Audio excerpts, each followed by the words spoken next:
ہمارے چینل میں خوش آمدید۔ تو چلیے شروع کرتے ہیں آج کی کہانی۔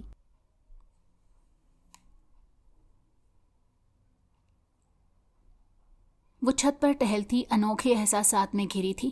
شاید اس کی قسمت پلٹنے والی تھی، مگر اسے یقین نہ ہوتا۔ وہ نہ تو اتنی قسمت کی دھنی تھی اور نہ ہی اتنی خوبصورت کہ کوئی شہزادہ آئے اور اسے گھوڑے پر بٹھا کر اپنے ساتھ لے جائے۔ پھر بھی شہزادہ آ چکا تھا اور اس کے ماموں سے اسے مانگ چکا تھا۔ بس اس کا گھوڑے پر بیٹھ کر جانا باقی تھا۔ کبھی کبھار وہ بے انتہا خوش ہو جاتی اور کبھی اتنا اداس ہو جاتی کہ آنسو اس کی آنکھوں سے بہنے لگتے۔ ایسا نہیں ہو سکتا۔ اسے اپنی قسمت کا اچھی طرح اندازہ تھا۔ وہ بچپن سے لے کر اب تک سہتی ہی تو آئی تھی۔ اس کے حالات نے اسے تلخی کی حد تک حقیقت پسند بنا دیا تھا۔ کاش کہ یہ سچ ہو۔ شاید رب نے اس کی آزمائش ختم کر کے اتنا پیارا صلہ دینے کا سوچا ہو۔ وہ خود کو تسلی دیتی مگر پھر خود ہی سوچ میں ڈوب جاتی۔ مجھے اچھا سوچنا چاہیے، وہ مستقبل کے سہانے خواب دل میں سجا کر مسکرا دیتی۔ چلو جو ہوگا دیکھا جائے گا، خواہ خود کو الجھانے کا کیا فائدہ۔ تھک ہار کر اس نے اپنی قسمت کا فیصلہ حالات پر چھوڑ دیا تھا۔ وہ چارپائی پر لیٹی اپنی قسمت پر آنسو بہا رہی تھی۔ اس کے سارے خدشات حقیقت بن کر اس کے سامنے آ کھڑے ہوئے تھے۔ گھوڑے پر بیٹھ کر آنے والا وہ شہزادہ کہیں بیچ میں ہی کھو گیا۔ یہ تو کوئی ظالم دیو تھا جس کا حلیہ تو شہزادوں جیسا تھا مگر دل اور روح کسی ظالم اور جابر وڈیرے کی۔ وہ عائشہ کو اتنی اذیت دیتا کہ وہ اپنے وجود پر بھی شرمندہ ہو جاتی۔ آج بھی وہ روز کی طرح اپنی قسمت پر آنسو بہا رہی تھی۔ اس سے اچھا تو وہ ماموں کے گھر تھی۔ وہ زبان کی تلوار کی مار مارتے، کم از کم اسے ہاتھ تو نہ لگاتے تھے۔ نہ جانے سے روتے ہوئے کتنی دیر گزر گئی تھی۔ تبھی ہلکی سی چرچراہٹ سے کمرے کا دروازہ کھل گیا۔ عائشہ نے بے اختیار سر اٹھا کر دروازے کی جانب دیکھا۔ ہارون تو کچھ گھنٹے پہلے یہاں سے ہو کر گیا تھا۔ وہ دوبارہ تو نہیں آ سکتا تھا۔ وہ 4-5 دن سے پہلے یہاں نہیں آتا تھا۔ کبھی تو اس سے بھی زیادہ دن گزر جاتے۔ اسے یاد آیا ہارون کی فون کال آئی تھی اور وہ بہت غصے میں فون پر بات کرتے ہوئے کمرے سے نکل گیا تھا۔ وہ فوراً بستر سے اٹھ کھڑی ہوئی۔ لگتا تھا کہ جلد بازی کی وجہ سے دروازہ ٹھیک سے لاک نہیں ہوا اور تیز ہوا سے کمرے کا دروازہ کھل گیا۔ عائشہ تیزی سے دروازے کے پاس چلی آئی۔ اس نے جھانک کر باہر دیکھا، باہر کوئی نہیں تھا۔ لگتا تھا کہ اس کی دعائیں قبول ہو گئی تھیں۔ اللہ نے اس کی مدد کے لیے دروازہ کھول دیا تھا۔ عائشہ کی آنکھوں میں امید کی چمک جاگی۔ وہ جانتی تھی کہ اگر آج یہ موقع گزر گیا تو شاید پھر کبھی اسے نہیں ملے گا۔ وہ ہارون کے چنگل سے کبھی نہیں نکل سکے گی۔ نہ جانے کیسے ہارون آج باہر سے دروازہ بند کرنا بھول گیا۔ قدرت نے اسے ایک موقع دیا تھا، وہ یہ موقع کیسے گنوا دیتی؟ اس کا دل زور زور سے دھڑک رہا تھا۔ وہ جانتی تھی اگر وہ پکڑی گئی تو اس کے ساتھ کیا عبرت ناک سلوک ہونے والا تھا، مگر وہ ہمت نہیں ہار سکتی تھی۔ خود کو بچانے کے لیے کوشش جاری رکھنی تھی۔ عائشہ کمرے سے باہر نکل آئی۔ یہ کوئی بہت بڑا فارم ہاؤس تھا۔ عائشہ کو جس کمرے میں رکھا گیا تھا یہ باقی عمارت سے الگ تھلگ ایک کمرہ تھا۔ شاید یہ ملازم کا کمرہ تھا اور گیٹ کے پاس ہی تھا۔ وہ تیزی سے گیٹ کی جانب دوڑی۔ گیٹ پر کوئی موجود نہیں تھا۔ لگتا تھا کہ ہارون کے جاتے ہی چوکیدار بابا بھی مٹر گشت پر نکل گیا تھا۔ عائشہ نے جلدی سے گیٹ کھولا۔ ایک لمحہ سوچا، پھر باہر کی جانب قدم بڑھا دیے۔ وہ تیزی سے بھاگتی جا رہی تھی۔ بھاگتے بھاگتے اس کے پاؤں شل ہو رہے تھے، مگر اس نے ہمت نہیں ہاری۔ وہ چاہتی تھی کہ جلد از جلد یہاں سے بہت دور چلی جائے۔ وہ جانتی تھی کہ جیسے ہی چوکیدار آئے گا اسے عائشہ کے بھاگنے کا علم ہو جائے گا اور وہ ہارون کو اطلاع دے دے گا۔ ہارون کے آدمی فوراً اسے ڈھونڈنے نکل پڑیں گے۔ وہ ان کے ہاتھ نہیں آنا چاہتی تھی۔ اس کا دل بہت تیزی سے دھڑک رہا تھا۔ بھاگتے بھاگتے اس کا سانس پھول چکا تھا اور حلق میں کانٹے چبھ رہے تھے، مگر وہ رکنے کا نام نہیں لے رہی تھی۔ وہ ایک لمحے کے لیے بھی اپنی رفتار کم نہیں کرنا چاہتی تھی، لیکن اس کی رفتار بتدریج کم ہوتی جا رہی تھی۔ اس میں بھاگنے کی طاقت ہی کہاں تھی؟ کافی عرصے سے اس نے پیٹ بھر کر کھانا بھی نہیں کھایا تھا۔ یہ جگہ ویسے بھی بہت سنسان تھی۔ یہاں اس کی مدد کرنے والا کوئی نہیں تھا۔ یہ شہر سے باہر کوئی جگہ تھی جہاں کوئی آبادی نہیں تھی۔ بس فارم ہاؤس بنے ہوئے تھے اور وہ بھی زیادہ تر خالی تھے۔ عائشہ بہت زیادہ تھک چکی تھی، اب تو اس میں چلنے کی سکت بھی نہیں تھی۔ اس کی آنکھوں کے سامنے کا منظر دھندلا ہو رہا تھا، مگر اس کے دماغ میں ایک ہی بات تھی کہ اسے جلد از جلد اس جگہ سے بہت دور جانا ہے۔ وہ اپنے قدموں کو مسلسل گھسیٹتے ہوئے آگے بڑھتی رہی۔ وہ چلتے چلتے اس علاقے سے کافی دور ایک بڑی سڑک پر نکل آئی تھی۔ سڑک پر پہنچ کر اسے کچھ حوصلہ ہوا۔ ابھی تک ہارون کے آدمی اس تک نہیں پہنچے تھے۔ اس سے اپنی جان بچنے کی کوئی امید نظر آئی۔ وہ مزید آگے بڑھتی رہی، تبھی اسے ایک زوردار ٹھوکر لگی اور وہ ہوش و حواس سے بیگانہ ہو کر سڑک پر گر پڑی۔ کیا بکواس کر رہے ہو؟ عائشہ یہاں سے کیسے جا سکتی ہے؟ تم کہاں مر گئے تھے؟ ہارون نے چلاتے ہوئے اپنے سامنے کھڑے ملازم کو گھور کر دیکھا۔ اس کا چہرہ غصے سے سرخ ہو رہا تھا۔ صاحب جی، میں تو بس 5 منٹ کے لیے سگریٹ لینے گیا تھا، واپس آیا تو گیٹ کھلا تھا۔ عائشہ بی بی کے کمرے کا دروازہ بھی کھلا تھا۔ میں نے انہیں آس پاس ڈھونڈا پر ان کا کچھ پتہ نہیں چلا، تو میں نے آپ کو فون کیا۔ مجھے کیا پتا تھا صاحب جی کہ بی بی جی اتنی دیر میں یہاں سے غائب ہو جائیں گی۔ 5 منٹ؟ 5 منٹ میں وہ لڑکی غائب ہو گئی اور تمہیں کچھ خبر ہی نہ ہوئی؟ جانتے بھی ہو کہ تمہاری اس لاپرواہی نے مجھے کس مصیبت میں ڈال دیا ہے۔ ہارون کی آواز میں زہر بھرا ہوا تھا۔ ملازم کے چہرے پر شرمندگی اور خوف کے آثار واضح تھے۔ ہارون نے زور سے دیوار پر اپنی مٹھی ماری اور کمرے میں ٹہلنے لگا۔ وہ اس وقت خود کو بے بس محسوس کر رہا تھا۔ ملازم نے دوبارہ کچھ کہنے کے لیے منہ کھولا، مگر ہارون نے ہاتھ اٹھا کر اسے خاموش کر دیا تھا۔ بس، مجھے کسی قسم کی بہانے بازی نہیں سننی۔ تمہاری اس غفلت کا حساب میں تم سے ضرور لوں گا۔ ہارون نے غصے سے کہا تو ملازم خوف سے کام کر رہ گیا۔ کرم علی، اپنے سارے آدمیوں کو اس لڑکی کے تلاش پر لگا دو۔ فارم ہاؤس کے آس پاس ہر جگہ دیکھو، وہ یہاں سے زیادہ دور نہیں گئی ہوگی۔ میں نہیں چاہتا کہ وہ اپنے گھر یا کسی رشتہ دار تک پہنچے۔ ہارون نے اپنے خاص ملازم کو حکم دیا۔ اور ہاں، اگر کسی نے اسے دیکھا ہو یا کچھ خبر ملے تو فوراً مجھے اطلاع دو۔ جی صاحب جی۔ ملازم نے اس بات میں سر ہلایا اور فوراً کمرے سے باہر نکل گیا۔ ہارون بے چینی سے کمرے میں ٹہلنے لگا۔ اسے عائشہ پر بے پناہ غصہ آ رہا تھا، مگر ساتھ ہی ایک عجیب سی فکر بھی محسوس ہو رہی تھی۔ جیسے جیسے وقت گزر رہا تھا اس کی بے چینی بڑھتی جا رہی تھی۔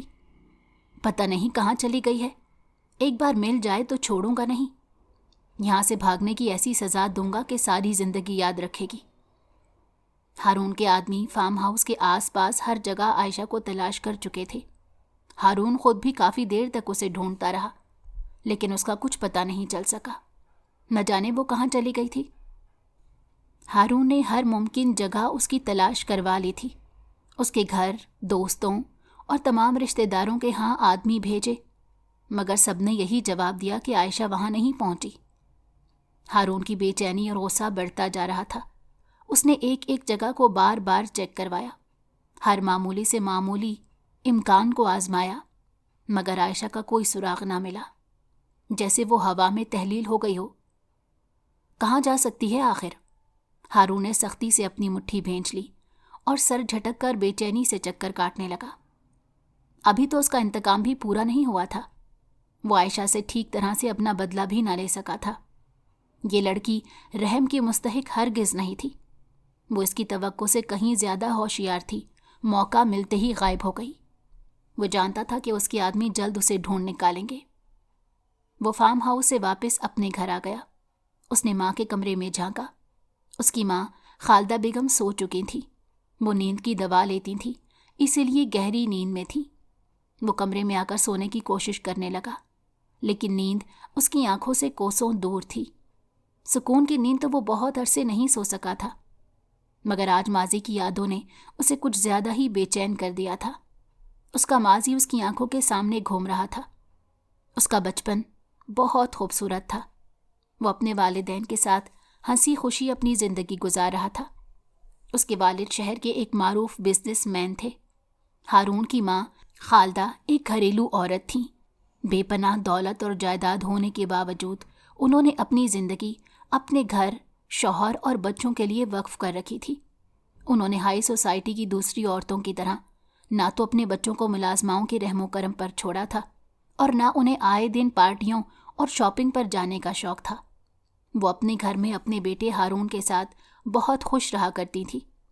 ہارون کے والد تو اپنے کاروبار کی وجہ سے زیادہ تر مصروف رہتے، اکثر وہ ملک سے باہر بھی چلے جاتے، لہٰذا گھر اور ہارون کی تمام تر ذمہ داری خالدہ بیگم کے سر پر تھی۔ اس کے چچا کا گھر قریب ہی تھا، اس کے باپ کی غیر موجودگی میں وہ ان کا خیال رکھتے تھے۔ اس کے چچا کی ایک ہی بیٹی تھی جس کا نام نوشین تھا۔ نوشین ہارون سے چند سال چھوٹی تھی۔ ہارون نوشین کے ساتھ کھیلتا اور اس پر خوب روب جماتا۔ ہارون 7 سال کا تھا جب اس کا بھائی اسجد پیدا ہوا۔ اس دن ہارون کی خوشی کی انتہا نہ تھی۔ اسے بھائی کی تمنا کب سے تھی۔ نوشین اس کے ساتھ کرکٹ کھیلتی تھی نہ فٹ بال، وہ تو ڈالز سے کھیلتی تھی۔ ہارون اس کے ساتھ بہت بور ہوتا تھا۔ اسجد کے آنے سے اسے دنیا جہان کی خوشیاں مل گئی تھیں۔ وہ اسے گود میں اٹھا کر سارے گھر میں گھوما کرتا۔ اسجد کیا پیدا ہوا تھا، ہارون نے تو نوشین کو بھی فراموش کر دیا تھا۔ یہی وجہ تھی کہ نوشین کو اسجد کی پیدائش سے کافی دکھ پہنچا تھا، کیونکہ ہارون نے اب اس پر توجہ دینی چھوڑ دی تھی۔ اسجد کی پیدائش کے بعد ہارون تو صرف اسجد کا ہو کر رہ گیا۔ اسجد کی معصوم ہنسی اور اس کے ننھے ننھے ہاتھوں کا لمس اسے آج بھی یاد تھا۔ اسکول سے آنے کے بعد اس کا سارا وقت اسجد کے ساتھ گزرتا۔ اسجد کو بھی ہارون کا انتظار رہتا۔ اس کے آتے ہی وہ ہمک کر اس کی گود میں چڑھ جاتا۔ اکثر وہ اس کے سینے سے لگ کر سو جایا کرتا۔ اسجد کچھ بڑا ہوا تو نوشین اور اسجد کی گہری دوستی ہو گئی تھی۔ دونوں کی عمروں کا فرق بھی کم تھا اور اسجد کو لڑکیوں کے کھیل کھیلنے پر کوئی اعتراض بھی نہیں تھا۔ دونوں پکے دوست بن چکے تھے۔ اسجد نوشین کے ساتھ ہی اپنا زیادہ وقت گزارتا۔ اس کو نوشین کے ساتھ کھیلتے دیکھ کر ہارون اپنا سر پکڑ لیتا تھا۔ بچپن کا وقت بہت جلدی گزر گیا۔ اسجد کی چھوٹی چھوٹی باتیں، اس کی ضدیں اور اس کا شرارتی پن، سب کچھ جیسے ایک خواب کی طرح اس کے سامنے تھا۔ اس نے اپنے بھائی کا ہمیشہ ایک اولاد کی طرح خیال رکھا تھا، لیکن ہارون کی خوشیوں کا وقت بڑا مختصر تھا۔ وہ کالج میں پڑھ رہا تھا جب اچانک اس کے والد کی طبیعت کافی خراب ہو گئی۔ وہ آفس بھی نہیں جا رہے تھے اور مستقل گھر پر تھے۔ ان کا علاج ہو رہا تھا، لیکن طبیعت ٹھیک ہونے کے بجائے بگڑتی جا رہی تھی۔ ہارون اور خالدہ بیگم بہت پریشان تھے۔ انہوں نے اپنے شوہر کی صحت یابی کے لیے دعا، صدقہ، خیرات سب کچھ کیا، لیکن اللہ تعالیٰ کو کچھ اور ہی منظور تھا۔ کچھ عرصے بعد ہارون کے ابو اس دنیا سے رخصت ہو گئے۔ ان کے انتقال نے ہارون کی زندگی میں ایک ایسا خلا پیدا کر دیا جو کبھی بھر نہ پایا۔ باپ کی موت کے بعد ہارون خود کو بے حد اکیلا اور بے سہارا محسوس کرنے لگا۔ وہ کمرہ جہاں بیماری کے دوران وہ اپنے باپ کے ساتھ باتیں کیا کرتا تھا، اب خالی پڑا تھا۔ ہر چیز اسے باپ کی یاد دلاتی اور اس کا دل غم سے بوجھل ہو جاتا۔ باپ کی موت کے بعد ہارون پر ذمہ داری کا بوجھ آن پڑا۔ ایک طرف وہ باپ کے جانے کا دکھ سہ رہا تھا اور دوسری طرف ماں اور چھوٹے بھائی کی ذمہ داری کا بوجھ اس کے کاندھوں پر آ گیا۔ اسجد تو ابھی کافی چھوٹا تھا۔ اسے سنبھالنے اور زندگی کی حقیقتیں سمجھانے کا فریضہ بھی ہارون کے سر آ چکا تھا۔ اسجد کے دل میں بھی باپ کے جانے کا غم تھا، مگر وہ اپنی عمر کے حساب سے اس دکھ کو پوری طرح سمجھ نہیں سکا۔ اس نے تو ہارون میں ہی اپنے باپ کا سایہ ڈھونڈ لیا، مگر ہارون خود بری طرح ٹوٹ چکا تھا۔ اس کا دل کسی کام میں نہیں لگتا تھا، اکثر رات کو دیر تک جاگتا رہتا۔ باپ کا آخری وقت اس کے ذہن میں گردش کرتا رہتا۔ اس نے زندگی میں پہلی بار خود کو اتنا بے بس اور کمزور محسوس کیا تھا، پر اسجد اور ماں کی خاطر اس نے کسی نہ کسی طرح خود کو سنبھال لیا۔ اسجد اس وقت کافی چھوٹا تھا اور اسکول میں پڑھتا تھا۔ ہارون کے کاندھوں پر ایک دم سے ذمہ داری کا بوجھ آ گیا۔ باپ کا کاروبار سنبھالنا، ماں اور چھوٹے بھائی کو سنبھالنا اب اس کی ذمہ داری تھی۔ ہارون نے اپنی تعلیم ادھوری چھوڑ دی تھی اور دفتر جانا شروع کر دیا تھا۔ اس موقع پر اس کے چچا نے اس کا بہت ساتھ دیا۔ انہوں نے اسے کاروبار کے رموز سکھائے تھے۔ آفس میں کام کرنے کے لیے ورکر موجود تھے، لیکن باقی معاملات کو دیکھنا تو اسی کی ذمہ داری تھی۔ بہت جلد ہارون نے اپنے چچا کی مدد سے کاروباری معاملات سیکھ لیے اور اپنے باپ کا کاروبار سنبھالنا شروع کر دیا۔ ہارون نے اسجد کو ایک باپ کی طرح پالا تھا۔ ہر مشکل گھڑی میں اس کا ساتھ دیا اور اسے زندگی میں آگے بڑھتے ہوئے دیکھتا رہا۔ اسجد کی تعلیم، اس کی صحت، اس کے شوق، اس کی ہر ضرورت کو پورا کرنے کے لیے اس نے اپنی ہر خوشی اور خواہش قربان کر دی تھی۔ وہ اسجد کے لیے نہ صرف بھائی بلکہ ایک باپ، رہنما اور محافظ بھی بن گیا۔ اسجد کے بغیر زندگی کا تصور بھی اس کے لیے ناممکن تھا۔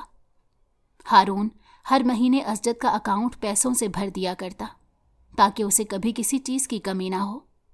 اسجد بہت بھولا اور معصوم تھا۔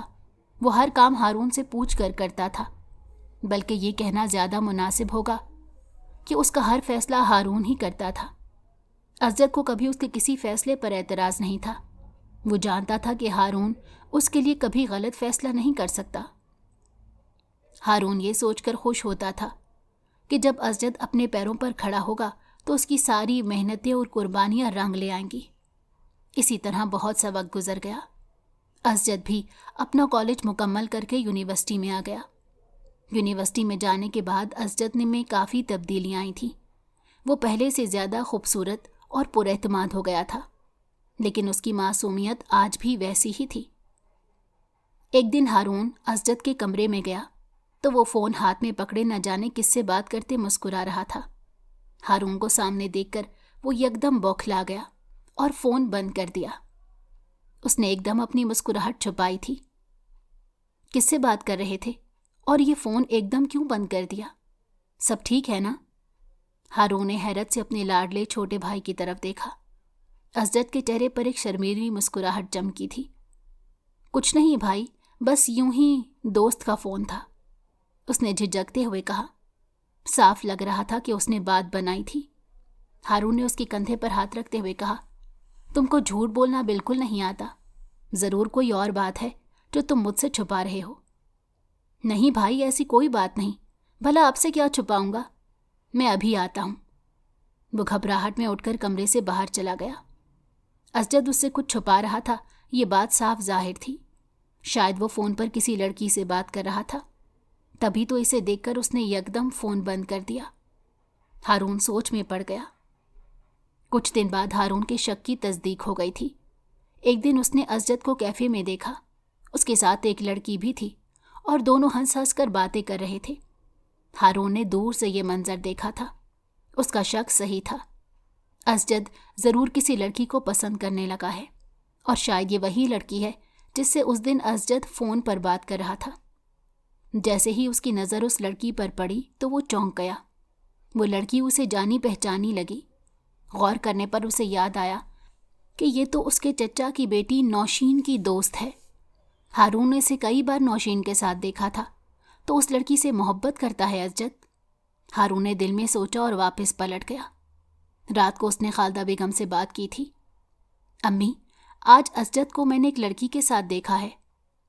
ہاں، وہ اس کے ساتھ یونیورسٹی میں پڑھتی ہے، اسجد اسے پسند کرتا ہے۔ وہ چونک گیا تھا۔ امی، آپ کو اسجد نے بتایا؟ ہاں، اسجد نے ذکر کیا تھا اور نوشین نے بھی بتایا ہے۔ نوشین بھی اسی یونیورسٹی میں تھی جس میں اسجد پڑھتا تھا۔ امی، ابھی اسجد کو صرف اپنی پڑھائی پر توجہ دینی چاہیے، ان کاموں کے لیے تو عمر پڑی ہے۔ آپ اسجد کو سمجھائیں، وہ لڑکی نوشین کی دوست ہے اور نوشین ہماری بہن ہے۔ اسجد کا اس طرح سے اس لڑکی کے ساتھ گھومنا پھرنا مناسب نہیں ہے۔ ہاں، تم فکر نہ کرو، میں اسے سمجھا دوں گی، اور اسجد کے امتحان کے بعد اس کا رشتہ بھی طے کر دیں گے۔ خالدہ بیگم تو سب کچھ طے کیے بیٹھی تھی، لیکن ہارون کو وہ لڑکی اچھی نہیں لگی تھی جو ایک غیر لڑکے کے ساتھ بے باکی سے گھومتی پھر رہی تھی۔ وہ اسجد کی اور ان کے گھر کے لیے بالکل مناسب نہیں ہو سکتی تھی۔ یونیورسٹی میں حجاب کا انداز سب سے الگ تھا۔ وہ اپنے نام کے بالکل برعکس تھی۔ ایک تو وہ بے حد خوبصورت تھی، دوسرا اسے اپنی خوبصورتی کو نمایاں کرنے کا فن بھی اچھی طرح آتا تھا۔ اس کی ہر ادا خاص تھی جو اسے دوسری لڑکیوں سے الگ بناتی تھی۔ اس کی چال ڈھال، لباس اور بات کرنے کا طریقہ سب کی توجہ کا مرکز بن جاتے۔ وہ ہمیشہ ماڈرن لباس پہن کر یونیورسٹی آتی تھی، لیکن یہ بات بھی سچ تھی کہ اس پر ماڈرن لباس جچتا بھی خوب تھا۔ اسجد کو وہ پہلی بار دیکھتے ہی اچھی لگی تھی۔ اس نے خود کو سمجھانے کی کوشش کی تھی کہ وہ یہاں تعلیم حاصل کرنے آیا ہے، لڑکیوں میں دلچسپی لینے نہیں، مگر وہ خود کو حجاب کی جانب بڑھنے سے نہ روک سکا۔ وہ اکثر حجاب کو کلاس کے دوران چپکے چپکے دیکھتا رہتا۔ اسجد کے لیے یہ سب بالکل نیا تھا۔ وہ دل ہی دل میں سوچتا کہ آخر اس کا دل حجاب کی جانب اتنا کیوں کھنچ رہا ہے؟ کہیں اسے حجاب سے محبت تو نہیں ہو گئی؟ نہیں، ایسا کیسے ہو سکتا ہے؟ وہ خود ہی اپنی سوچوں کو جھٹلا دیتا۔ ایسے ہی کافی دن گزر گئے تھے۔ اسجد نے خود کو روکنے کی بہت کوشش کی تھی، لیکن اس کا دل مکمل طور پر حجاب کے لیے دھڑکنے لگا۔ وہ اب ہر وقت اس کے ساتھ رہنا چاہتا۔ حجاب یونیورسٹی نہ آتی تو اس کی جان پر بن جاتی۔ اس کے بنا ایک پل گزارنا اسے مشکل لگنے لگا۔ حجاب کو بھی اسجد کی دلی کیفیت کا اچھے سے اندازہ ہو گیا تھا۔ اس کے حسن کے سامنے کہاں کوئی ٹک پاتا تھا۔ یونیورسٹی کا ہر لڑکا اس کا دیوانہ تھا۔ اس نے اسجد کو مایوس نہیں کیا تھا۔ اسجد کا دوستی کے لیے بڑھایا ہوا ہاتھ اس نے فوراً تھام لیا۔ اسجد کا دل خوشی سے جھوم اٹھا۔ اسے ایسے لگا تھا جیسے اس کی ساری دعائیں قبول ہو گئی ہوں۔ حجاب کی محبت نے اس کی زندگی میں رنگ بکھیر دیے تھے۔ اسجد کے پاس پیسہ بھی تھا اور محبت بھی، اس لیے وہ حجاب کی ہر خواہش پوری کرتا۔ وہ حجاب کے لیے مہنگے تحفے خرید کر لاتا، کبھی خوبصورت زیورات تو کبھی جدید فیشن کے کپڑے۔ حجاب بھی خوشی سے یہ تحفے قبول کرتی اور اس کی مسکراہٹ اسجد کے دل کو اور زیادہ خوش کر دیتی۔ اسجد کا بس نہیں چلتا تھا کہ وہ اپنی جان بھی حجاب پر نچھاور کر دے۔ وہ ہر بار اس کے لیے کچھ نیا اور خاص کرنے کی کوشش کرتا۔ اسجد کے دل میں اب تک یہی خواہش تھی کہ حجاب ہمیشہ خوش رہے۔ اس کی محبت نے اسے ایسا دیوانہ بنا دیا تھا کہ وہ ہر وقت حجاب کو مسکراتے ہوئے دیکھنا چاہتا۔ حجاب کی خوشی میں ہی اسجد کی خوشی تھی اور وہ اس کی ایک مسکراہٹ کے لیے کچھ بھی کرنے کو تیار تھا۔ حجاب کی موجودگی میں اسجد کو یوں محسوس ہوتا تھا جیسے وہ دنیا کی ساری خوشیاں اس کے پاس ہوں۔ حجاب کی غیر موجودگی میں وہ اداس اور بے چین ہو جاتا تھا۔ لیکن حجاب ایک آزاد خیال اور ماڈرن لڑکی تھی جو کسی ایک جگہ رک کر نہیں رہ سکتی تھی۔ وہ جانتی تھی کہ وہ بہت حسین ہے اور وہ اپنے حسن کو کیش کرانا بھی خوب جانتی تھی۔ وہ کسی ایک کھونٹے سے بند کر رہنے والی لڑکی نہیں تھی۔ وہ ہمیشہ اپنی زندگی کو اپنی شرائط پر جینا پسند کرتی تھی۔ اس کی خوبصورتی اور ماڈرن انداز نے یونیورسٹی کے بہت سے لڑکوں کو اس کا دیوانہ بنا رکھا تھا۔ لڑکے اس پر نچھاور ہونے کے لیے تیار رہتے، اس کے لیے قیمتی تحفے لاتے اور حجاب بھی اس کا توجہ کا خوب فائدہ اٹھاتی۔ اس کی بہت سے لڑکوں کے ساتھ دوستی تھی۔ گھر جانے کے لیے وہ کسی کی گاڑی میں بھی بیٹھ جاتی۔ اسجد چاہتا تھا کہ وہ صرف اس کی ہو کر رہے اور اس کے علاوہ کسی اور لڑکے سے بات بھی نہ کرے، لیکن حجاب کو یہ پابندی منظور نہیں تھی۔ آج کل ویسے بھی وہ اور ہی ہواؤں میں اڑ رہی تھی۔ یونیورسٹی میں کسی سیاست دان کا بیٹا آیا تھا اور حجاب کے حسن پر مر مٹا تھا۔ آج کل حجاب اسی کے ساتھ دیکھی جا رہی تھی۔ وہ اسجد سے دور دور رہنے لگی تھی۔ اسے اسجد سے بہت بہتر اور امیر شخص مل گیا تھا۔ اسجد کو حجاب سے اس بے وفائی کی امید نہیں تھی۔ اس نے بار بار حجاب سے ملنے کی کوشش کی، گھنٹوں اس کو فون ملاتا رہتا، پر وہ اس کی کال بھی نہ اٹھاتی تھی۔ ایک دن یونیورسٹی میں اسجد نے حجاب سے بات کی اور اس کے بدلے رویے کی وجہ پوچھی تو اس نے اسجد کو بہت برا بھلا کہا۔ دیکھو اسجد، میں تم سے کوئی محبت نہیں کرتی، بلکہ میں نے ہمیشہ صرف تم کو ایک دوست سمجھا ہے، جیسے یونیورسٹی کے باقی لڑکے میرے دوست ہیں۔ یہ پیار محبت تمہارے دماغ کی خرافات ہیں، میرے دل میں ایسا کچھ نہیں۔ اس کا کہنا تھا کہ اگر اسجد نے اس کی دوستی کو محبت سمجھا تو اس میں اس کی کیا غلطی ہے۔ اس نے اسجد کو صاف جواب دے دیا تھا اور آئندہ ملنے اور فون کرنے سے بھی منع کر دیا تھا۔ اسجد مایوس ہو گیا تھا۔ اس کو گہرا صدمہ پہنچا تھا۔ وہ بہت غمزدہ رہنے لگا۔ اس کی آنکھوں میں مایوسی اور دل میں گہرا درد تھا۔ وہ حجاب کو دل سے چاہتا اور اس کے بغیر اپنی زندگی کا تصور بھی نہیں کر سکتا تھا، لیکن حجاب نے اسے دھوکہ دے دیا تھا۔ حجاب کی اس حرکت نے اسجد کو توڑ کر رکھ دیا۔ اس نے یونیورسٹی جانا بھی چھوڑ دیا۔ مسلسل ذہنی پریشانی سے وہ بیمار ہو گیا۔ ہارون کو پتہ چلا تو اسے اس لڑکی پر شدید غصہ آیا تھا۔ اسے اندازہ تھا کہ اس محبت کا انجام کچھ ایسا ہی ہوگا۔ وہ لڑکی اسے پہلی نظر میں اچھی نہیں لگی تھی۔ ہارون نے اسجد کو سمجھانے کی کوشش کی تھی، دیکھو اسجد، تمہارے سامنے ابھی پوری زندگی پڑی ہے. وہ لڑکی تمہارے قابل نہیں تھی، تم اسے بھول جاؤ. تم کو یونیورسٹی نہیں جانا ٹھیک ہے، تم آفس آنا شروع کر دو، تمہارا دل بھی بہل جائے گا. ہارون نے اسے سمجھانے کی کوشش کی تھی، لیکن ہارون کو اندازہ نہیں تھا کہ اسجد کو کس قدر گہرا صدمہ پہنچا تھا. اس کی حالت دن بدن بگڑتی جا رہی تھی. اس نے کھانا پینا بالکل چھوڑ دیا تھا. وہ ہر وقت پریشانی میں ڈوبا رہتا. حجاب کی بے وفائی نے جیسے اس کے جسم سے روح کو کھینچ لیا تھا. وہ کئی دنوں سے بخار میں مبتلا تھا. کمزوری حد سے زیادہ بڑھ گئی تھی. ڈاکٹر نے اس کی حالت دیکھ کر اسے اسپتال میں داخل کر لیا. ہارون اس کی وجہ سے بہت پریشان تھا. اس نے اسجد کو کہا تھا، اسجد دیکھو، تم فکر مت کرو، میں خود اس لڑکی سے بات کروں گا، منا لوں گا اسے. مجھے پوری امید ہے وہ مان جائے گی. ہم دھوم دھام سے تمہاری شادی کریں گے. میرا وعدہ ہے تم سے. بس ایک بار تم اپنے ذہن سے پریشانی کو ختم کرو، ٹھیک ہو جاؤ. نہیں بھائی، مجھے اب اس سے شادی نہیں کرنی، اور آپ بھی اس کے پاس نہیں جائیے گا. میں ٹھیک ہو جاؤں گا. اسجد کی حالت کچھ بہتر ہو رہی تھی. ڈاکٹر نے اسے گھر بھیج دیا. اگلے دن اسجد گاڑی لے کر گھر سے باہر نکل گیا، لیکن شاید ٹھیک سے ڈرائیو نہ کر سکا اور اس کا ایکسیڈنٹ ہو گیا.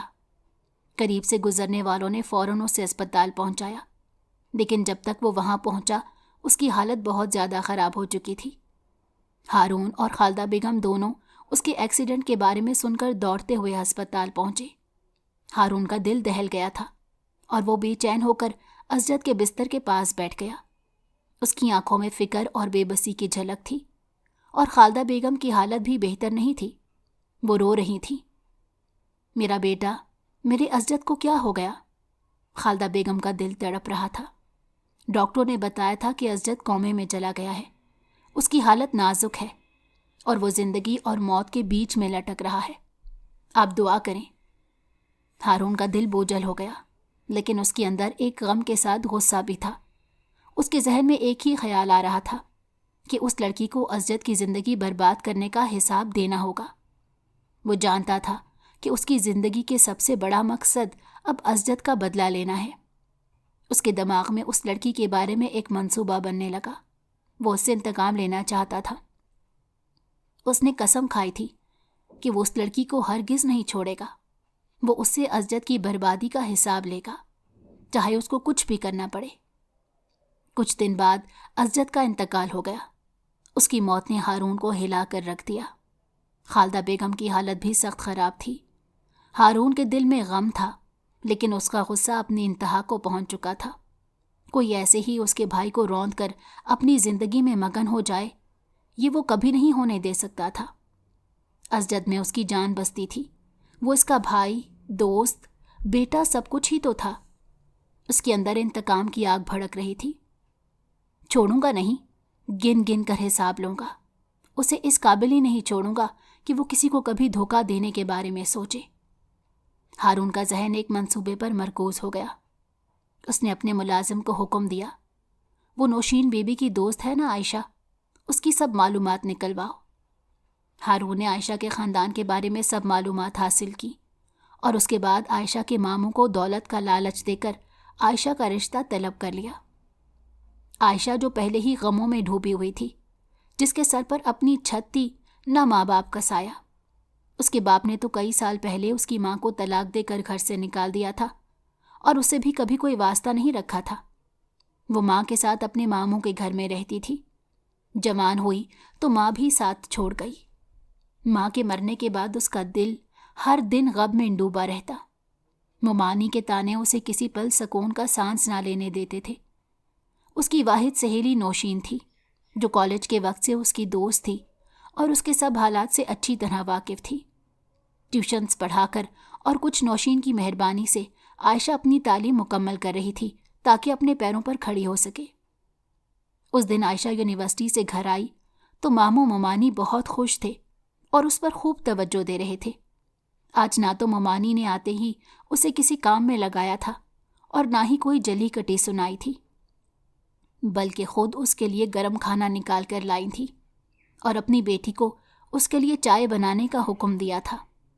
وہ گنگ رہ گئی تھی. اس کایا پلٹ کی وجہ اسے سمجھ نہیں آ رہی تھی۔ آخر ایسا کیا ہو گیا جو ممانی کا رویہ اس حد تک بدل گیا؟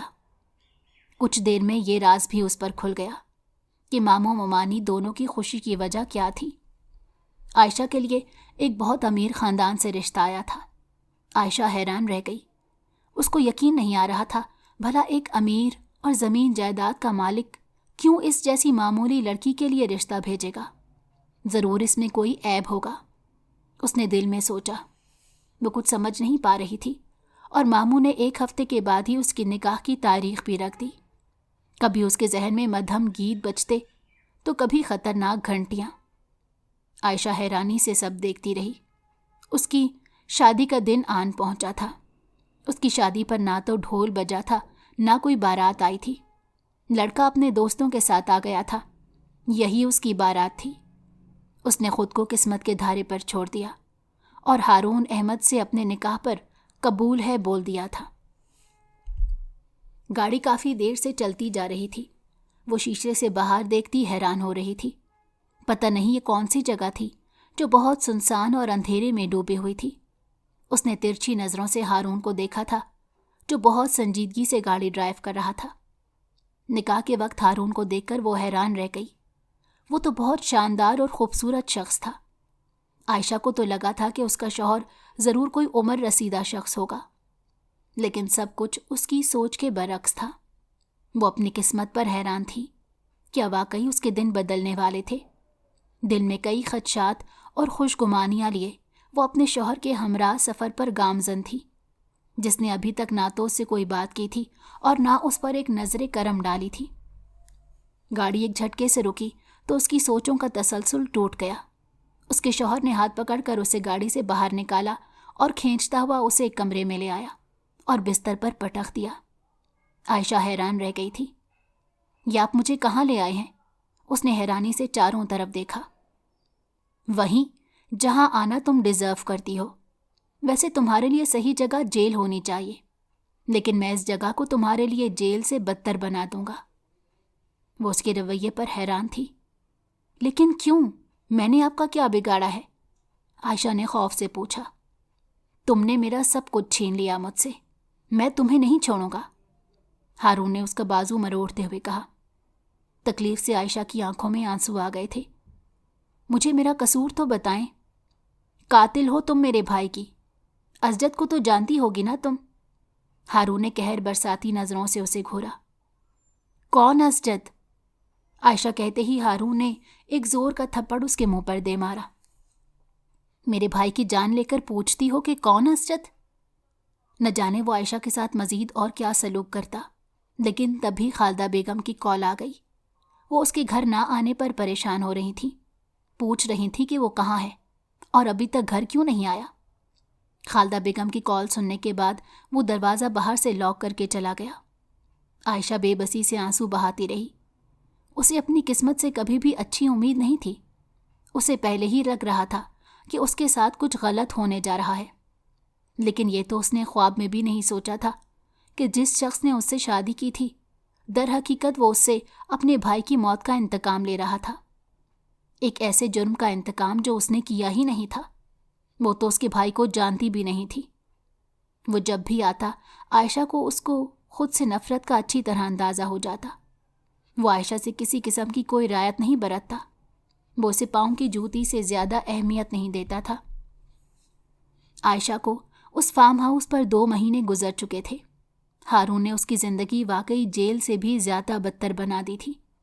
یہاں دور دور تک کوئی آبادی نہیں تھی، ایک ملازم اور اس کی بیوی کے سوا یہاں کوئی نہیں آتا تھا۔ عائشہ نے کئی دفعہ یہاں سے بھاگنے کی کوشش کی تھی، لیکن ہر دفعہ ناکام ہو گئی۔ ہر بار ہارون نے اسے بھاگنے کی سخت سزا دی۔ آخر ایک دن اسے فارم ہاؤس سے بھاگنے کا موقع مل گیا اور وہ سڑک پر گر کر بے ہوش ہو گئی تھی۔ اس کو ہوش آیا تو وہ ایک کمرے میں بستر پر لیٹی ہوئی تھی۔ وہ ایک دم سے گھبرا کر اٹھ کر بیٹھ گئی تھی۔ اس کے کمرے میں ایک عمر رسیدہ عورت موجود تھی۔ میں کہاں ہوں؟ اس نے پوچھا۔